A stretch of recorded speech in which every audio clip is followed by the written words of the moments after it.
हमारा पड़ोसी मुल्क जो है वो चौधरी बना बैठा है। कौन सा मुल्क? पाकिस्तान। किसने उसको चौधरी बनाया? हमने बनाया कि उस 4 दिन की लड़ाई के अंदर पाकिस्तान मिलिट्री ने इंडियन मिलिट्री से बेहतर काम किया। आप जो बता रहे हो मुझे भारतीय नागरिक होने के लिए उसको स्वीकार करना बड़ा मुश्किल है। जब अमेरिका कोई चीज लिखता है तो वो दुनिया ध्यान से देखती है।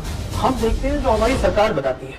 अगर जब तक हम सच्चाई को नहीं देखेंगे, मिसाल के तौर पे सच्चाई ये है कि आज चीन बड़ी ताकत है, हम चीन के मुकाबले में नहीं है।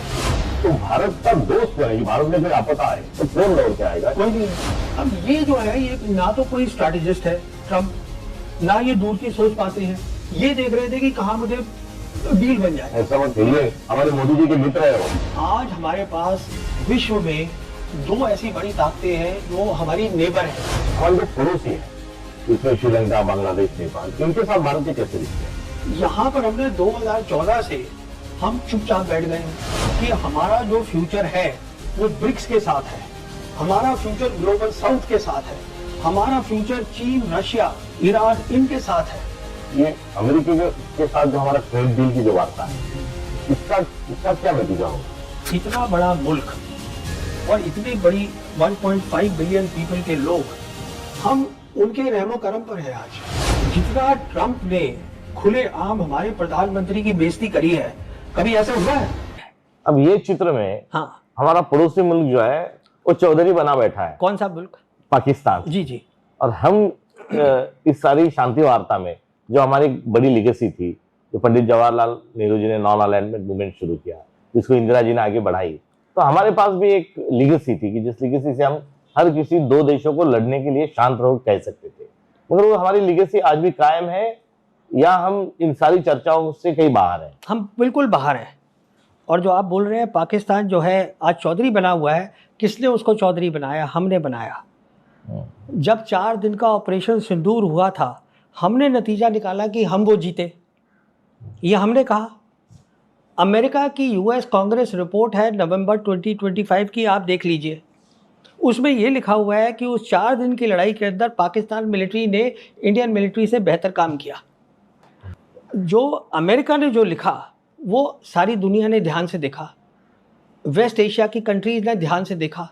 उसी का कारण था कि जो सऊदी अरेबिया, जिसके रिश्ते अच्छे थे पाकिस्तान के साथ, पाकिस्तान सऊदी अरेबिया के साथ मिलिट्री जो उनका रिश्ता था वो 1970 से चल रहा है। पर पहली बार उन्होंने सितंबर 2025 में एक फॉर्मल डिफेंस एग्रीमेंट कर लिया उनके साथ। वो इसलिए क्या, ये देखकर ऑपरेशन सिंदूर और जो अमेरिकन ने लिखा, ये देखिए ना आप, जो अमेरिकन ने लिखा, कि जब अमेरिका कोई चीज़ लिखता है तो वो दुनिया ध्यान से देखती है। हम देखते हैं जो हमारी सरकार बताती है। तो उसके कारण जो था उनको वहाँ रास्ता खुल गया। उसके बाद क्या हुआ कि ये लड़ाई शुरू हो गई वेस्ट एशिया की।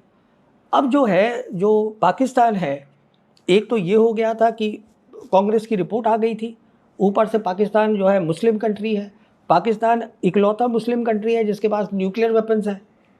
तो फिर अब पाकिस्तान की ज़्यादा से ज़्यादा वो हो गई कि हमको आपकी ज़रूरत है। आज जो मैं आपसे कह रहा हूँ मल्टीपोलर वर्ल्ड है, मतलब 3 बड़ी ताकतें हैं।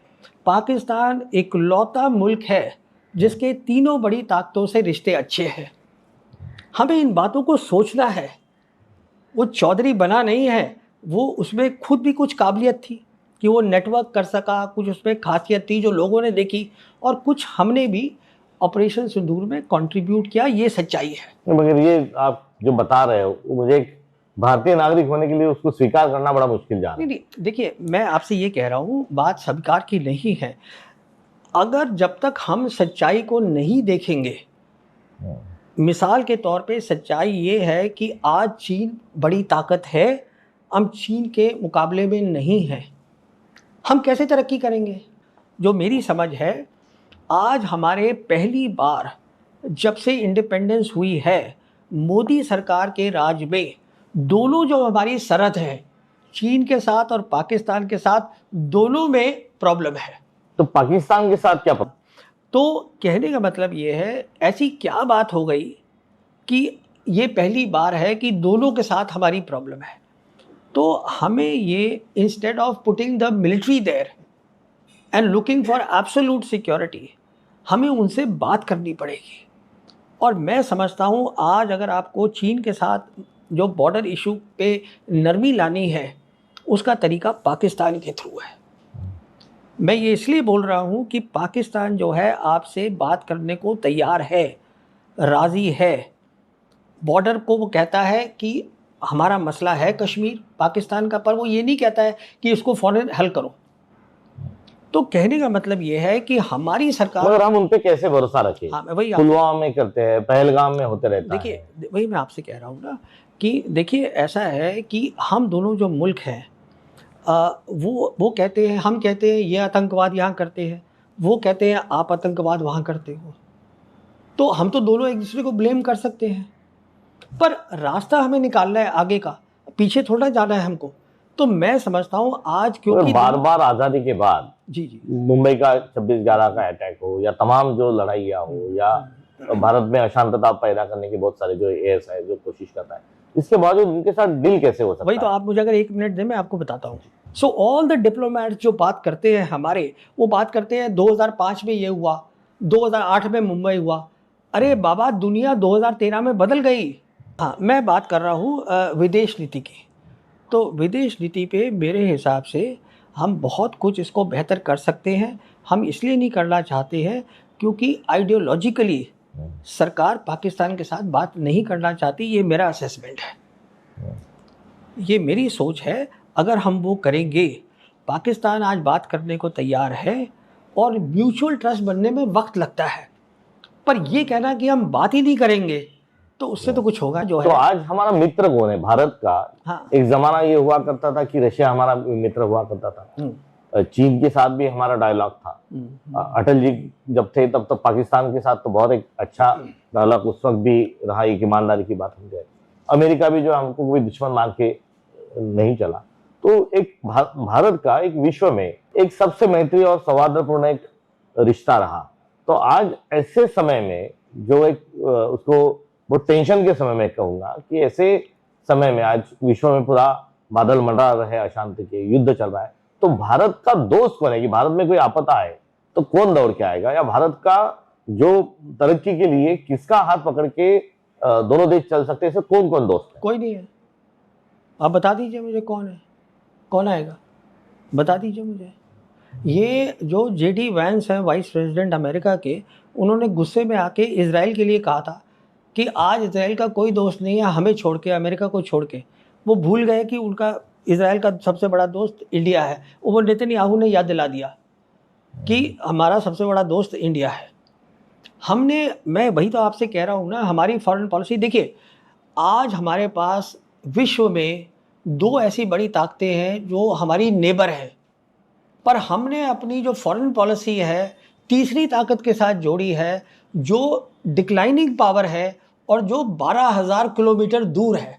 यानी जो मैत्री का जो हमारा एक मूल लिगेसी है, जो परंपरा है, उस मैत्री के भाव को हमें आगे लेके जाने की आवश्यकता है। जी, आप देखिए ना हमने क्या किया है दोनों मुल्कों पर, चीन पाकिस्तान आपके सामने है, हमने वहाँ पे फौजें लगा रखी हैं।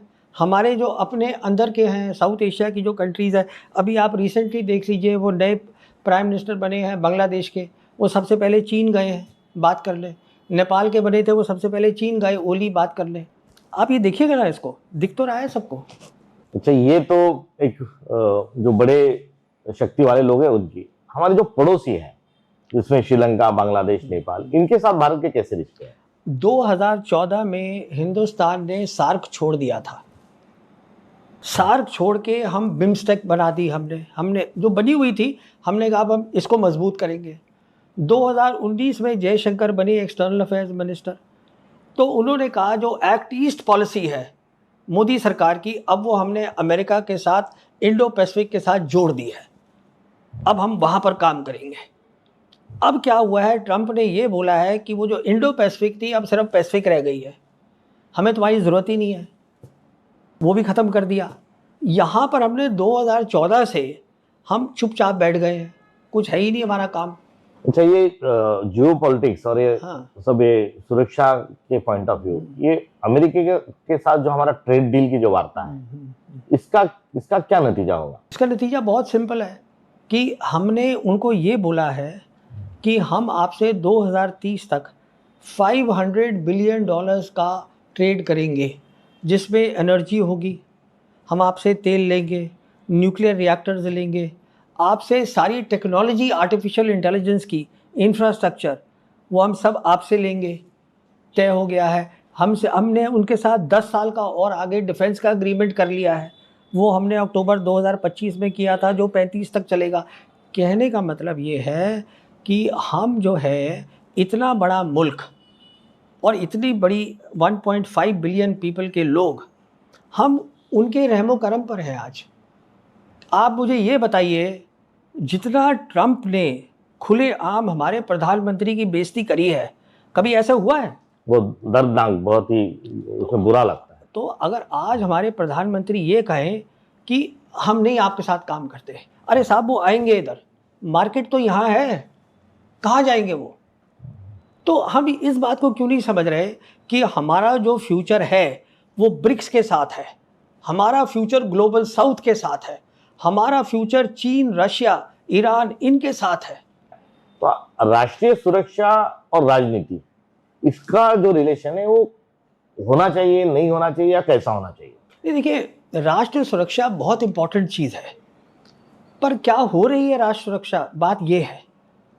मैं आपको राष्ट्रीय सुरक्षा तो सभी दलों की, सभी की एक जिम्मेदारी है। तो ये इसको राजनीति के साथ, हर लड़ाई को या हर पॉलिटिकल मूवमेंट को, हर आर्मी के मूवमेंट को राजनीतिक तरीके से उसको कहना, कोई सरहद पे कुछ होता है तो उसका पॉलिटिकल क्रेडिट लेने वाली जो बात है, ये कहाँ तक ठीक है? देखिए, जहाँ तक हमारी शक्ति का सवाल है, सेना की शक्ति है, मैं आपसे ये कहना चाहूँगा, जब से मोदी सरकार आई है, 2016 में हमने सर्जिकल स्ट्राइक करी, ग्राउंड पे कुछ नहीं हुआ। 2019 में हमने किया, जिसमें सरकार तो जीत गई 2019 का इलेक्शन, पर हमने अपनी एयरफोर्स की जो कमियां थी वो दुश्मन को बता दी।